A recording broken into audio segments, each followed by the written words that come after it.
morning. Here I am in my greenhouse having my coffee and doing some potting on. A few of the things I've been growing from seed. This is sweet corn. I don't know whether you saw my last video where I was potting them up and planting them, but they're doing quite well, and they will grow on now into this size pot for a while until they get quite a lot bigger, and then I'll pot them on and then pot them on again into a large pot for the summer or to put them in the garden. These are the French bean, climbing French bean, blue lake that I sowed earlier on. They're doing quite nicely, as you can see. I've now potted them into quite a large pot, and they will stay in this one now, and I'm putting them outside during the day, especially in this beautiful warm weather, and bringing them in at night if there's a cold night forecast. If not, they can even stay out at night. But it's very crucial with beans not to put them out before it gets really warm in the evenings and at night. They don't take one cold night and that's the end of them. So really these shouldn't go out until May, probably the end of May.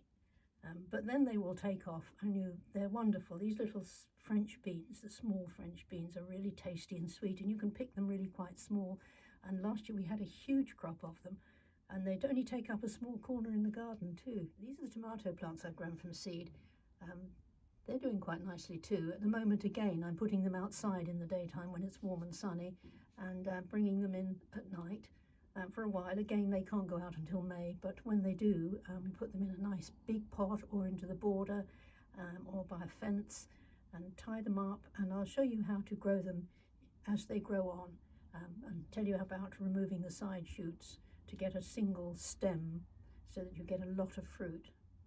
These are Brugmansia cuttings that I've taken this year, and as you can see, these are almost ready for potting on again, but they're really done well. What I did was to cut them off the main plants, which I've had inside over the winter, as they begin to shoot, and just pop them into the soil in the propagator, and they rooted in about 2 days, 2 to 3 days, and then I potted them up, and so these will be grown on until they're 5-6 feet tall and beginning to produce flowers, and then I'll put them outside at the end of May in pots, or some of them I like to plant in the garden, and then it gives you a wonderful jungly effect in the garden, and they flower right through to the first frosts, and then they need bringing in. These are Cosmos xanthos.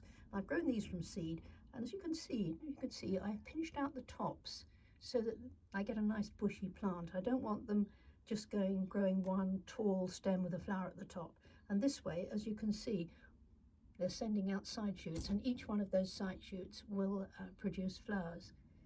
This one is a yellow variety, so it's very pretty. I'm looking forward, I haven't grown this one before, but I'm looking forward to seeing what the flowers are like.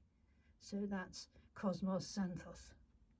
This is another Cosmos, which I've done the same thing with. These have got a little bit leggy, but they will soon all begin. In fact, they are beginning to just branch out here.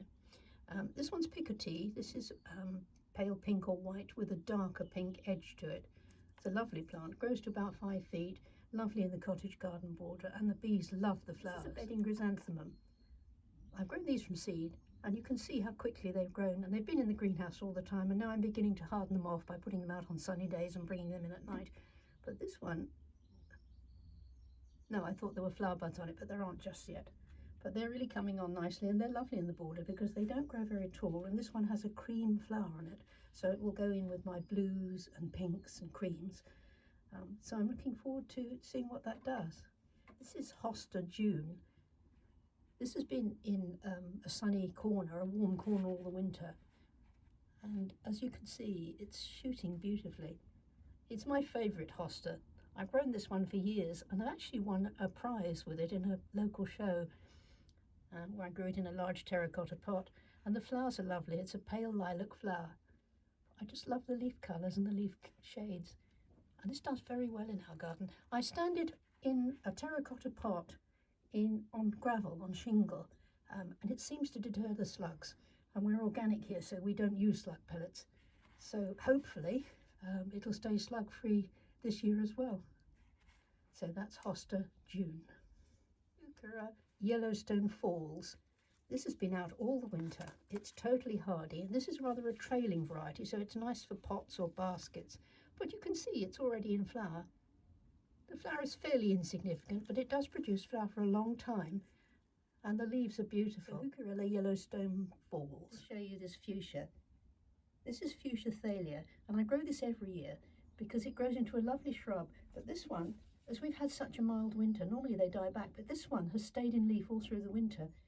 And just look at the leaves. They're wonderful, and they have this beautiful purpley underside, and it has a nice red flower, a tubular flower, like the species fuchsias. And this one just stays here, as I say, until the end of May, and then it'll go out. Sometimes I plant them in the flower bed, sometimes I'll just grow them in a big pot. But I take cuttings as well, and the cuttings are so easy to do, so I have dozens of them. But I do like to give them away, and they do very well in the garden, and they do look good in a cottage garden where you've got the dark leaves against some of the paler delphiniums and cosmos and some of the nicotiana, and they look really good amongst those. They grow tall, they probably grow to almost my height, say 4 foot, 5 foot maybe. These are small pots of iceberg lettuce. I shall be putting some of these in amongst the flowers this year, like a proper cottage garden. I love iceberg lettuce, so let's hope I get them before the slugs do. Here's one of my blue poppies that I grew from seed this year. Very proud of that. I'm hoping that will flower this year. It's very small at the moment, but I'm sure it'll come on. I've got several of these going. Well, in fact, quite a lot of them. So hopefully, beautiful blue poppies in the garden. In my last video, I was potting on amaranthus. I don't know if you can see this one. Velvet curtains. It's lovely. It has a seed, a pinky seed head, and nice dark leaves. Again, I like any plants that have dark leaves and that grow tall because they make a nice foil for some of the other plants in the cottage garden. And then as the summer goes on, they get really big and it begins to look jungly, which is what I want. Here's a canna lily that I've had in a pot in the greenhouse through the winter, and it's beginning to come on now. But again, this can't go out until the evenings warm up and we get really nice warm weather. But this one has dark red flowers, and it does very well. And I usually plant them in groups in the garden, and as the summer wears on, they get taller and taller, and I feed them well. I usually feed them with liquid seaweed or chicken manure, or sometimes just fish blood and bone, but anything organic, and they really do very well. Lovely plant. This is Dicentra spectabilis, Dutchman's breeches, or, as I like to say, lady in the bath.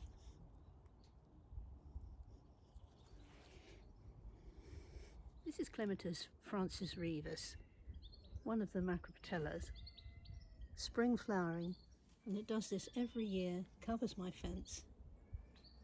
The bees love it. It's a very, very reliable plant, and I grow this in every garden that I've ever had.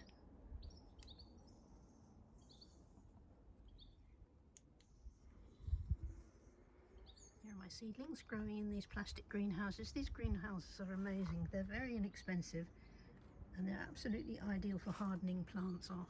This is the second one I have. At the moment we have all sorts of things growing in here, mostly nasturtiums, which I've had to cut back because they grow so tall and so quickly.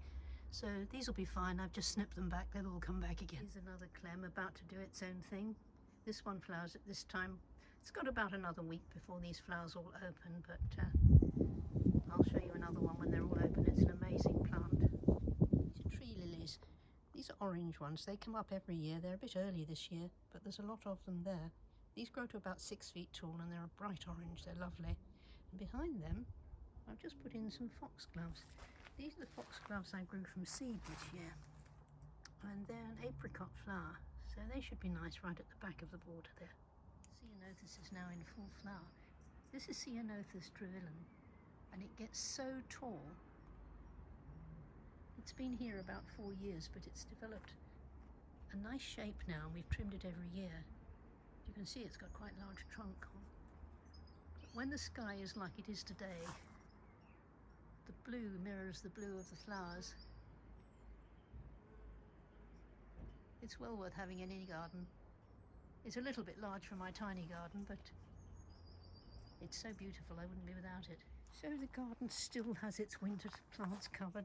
These are brugmansias, which I covered up in probably October time, and they've still got their winter covers on, so I don't know whether they're shooting underneath there. I suspect they are, but I shan't be taking these covers off until we can rely on the night temperatures.